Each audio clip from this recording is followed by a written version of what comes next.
Alright, I'm going to play for you a small clip from the nearly hour-long interview that Sargon posted with BakedAlaska, a former BuzzFeed employee and now an alt-right figure. At this point in the interview, Sargon is debating BakedAlaska and a few other alt-righters about immigration. There are a few things that BakedAlaska says here that I want to talk about. So when did the British people decide that they would let people into their Well, country? there's always been immigration into Britain, and I don't really think. Yeah, I think non-British that, people. yeah, obviously, why would British people immigrate to Britain?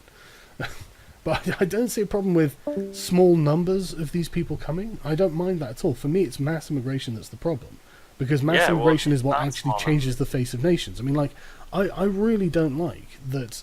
One of the biggest problems we have at the moment is trying to get the politically correct English people, British people, to understand that there are distinct identity problems in several and most northern cities at the moment when it comes to gangs of Muslims.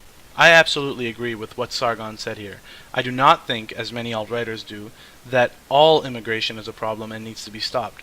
Sensible and well-balanced immigration policies have not been causing serious issues in the West. We do not have large-scale problems with the small number of immigrants coming from regions like Eurasia, South America, Europe, and other places. We have large-scale problems from mass immigration, which would not be good for any country regardless of the region the immigrants are from, but even more so with mass immigration from Muslim-majority countries. This is a real problem. These people actually dislike non-Muslims and will go around attacking them on the basis that they're white and that they're non-Muslim. This is something that has to be dealt with, and it can't be. We can't have this soft. Well, they'll stop doing it. They'll stop doing it. They're not going to just stop doing it. So what? How do we deal with it? I don't know, but I don't want to eradicate them just for what they are. I don't want to do that either. I would like to deport.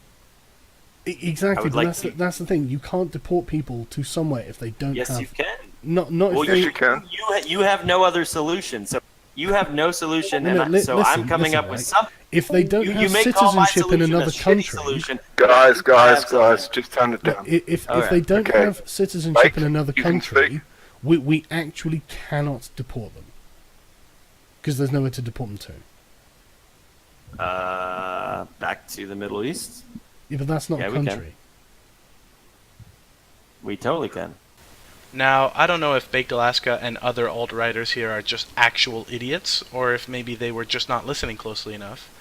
But Sargon was making a valid point. You cannot deport third and fourth generation descendants of immigrants who are sole citizens of your country. Their country of origin is your country. They have never been a citizen of any other country. There are several reasons why this is the case, which I will allow BakedAlaska to expose for us here. Sargon, do you we recognise literally the can't. people of Britain are If someone the only indigenous? has a British passport, we can't deport them to a different country because their country of origin is actually Britain in that case. We currently can't. We can make a constitution. This is why people are worried about you becoming like Nazis, though. You Why? have to understand. This shows us the first issue with BakedAlaska's idea to deport these people. If a British citizen breaks the law, they are prosecuted and punished in Britain. You do not deport them anywhere because they don't belong anywhere else. They are British citizens. Now, in the case of third or fourth generation descendants of Muslim immigrants, the same rules apply. If they break the law, you have to punish them in Britain. You cannot deport them to the country of origin of their immigrant ancestors because that is not the country of their origin. Their country of origin is Britain, and it is the only country they are citizens of. That means that to do what BakedAlaska is suggesting and deport these people, you would have to be allowed to treat these people differently from other British citizens based on their ethnicity. Obviously, this is not allowed in the current justice system in Britain, and BakedAlaska appears to know this, which is why he suggests a constitutional change to allow this to happen. Now, I am not British, but I am a citizen of the modern Western world, and I don't know about you, but I don't particularly want to change the laws of our countries to allow for governments to discriminate and punish people based on race. Somehow, I find myself simply against that. Crazy, right? And these alt-right clowns wonder why people think they sound like Nazis. Well, ethnic groups. What about Saudi Arabia or Qatar? I mean, these places we could say take these people back, and that's your reparations to us for all the terrorism. These people aren't from Saudi Arabia and Qatar. Dump them on them. They're and not if from you don't Saudi want Arabia them, and then Qatar. we'll bomb you and drop them off there anyway. This shows us another big problem with this stupid idea. You cannot deport these British citizens to the country of their ancestors' origin because those countries will not take them. Saudi Arabia and Qatar are not going to accept Britain sending over British citizens of ancestral Arabian origin with no citizenship other than British citizenship. I would have thought that this was a pretty simple concept to understand, but apparently you have to take it really slow with these alt-right people. Now, some of them appear to have somehow understood this part of the issue, so they suggest that we'll just bomb you and drop them off there anyway. Drop them off, presumably referring to forcefully dumping our non-white citizens on foreign lands. So this is the grand alt-right solution to the international immigration crisis going on around the world right now. Bomb the heck out of the Arabs and expel the non-whitery. That should work out great. Obviously, these specific alt-righters are not the brightest of folks, and I don't think they are getting taken seriously by the majority of rational people, or at least I hope they aren't. Regardless, I think that these alt-right people are worried about many of the same issues that I am. I do think that mass immigration is a serious problem. I do think that something needs to be done to keep the peace and enforce the law in the West, where Muslim people keep creating serious problems.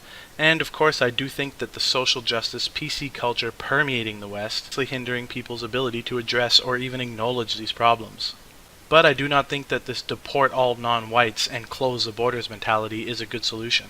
I think that it is immoral, and frankly, I think that it would be nearly impossible to execute. I think the path to victory in this cultural battle is, well, through culture. We should not be fighting against people based on their ethnicity, literally cannot change. We should be fighting their fucked up religion and ideology that is driving them to cause these problems. I remember just a few years ago, before this online culture war was raging between social justice ideology and the skeptics of it, there was an entirely different online culture war going on. There was the battle between evangelical creationist Christians and the budding atheist and skeptical scientific movement. Now, there were plenty of honest, intelligent people on both sides, and of course plenty of idiotic, dishonest, and cult-like mentality weirdos as well. But the war was fought, and to most of us now it appears as though the side of atheism and skepticism won. Well, I think there is a parallel that can be drawn here. When the atheists and skeptics were fighting the creationists, they did not call for the creationists to be expelled from the country. They did not call for the government to crack down on the Christians or treat them differently based on their identity. Instead, they used critical thought and reason to attack the foundations of the ideology and religion that they were against. They set out not to eradicate the people who followed this ideology, but to change their minds, and that is what we need to do with Muslims. Of course, we need to enforce our laws and protect ourselves and our countries, and of course, we need to reform our immigration policies. But the way to actual peace and harmony in the world with Islam is reforming the religion and changing the minds of these people who think all sorts of horrible things and act on them.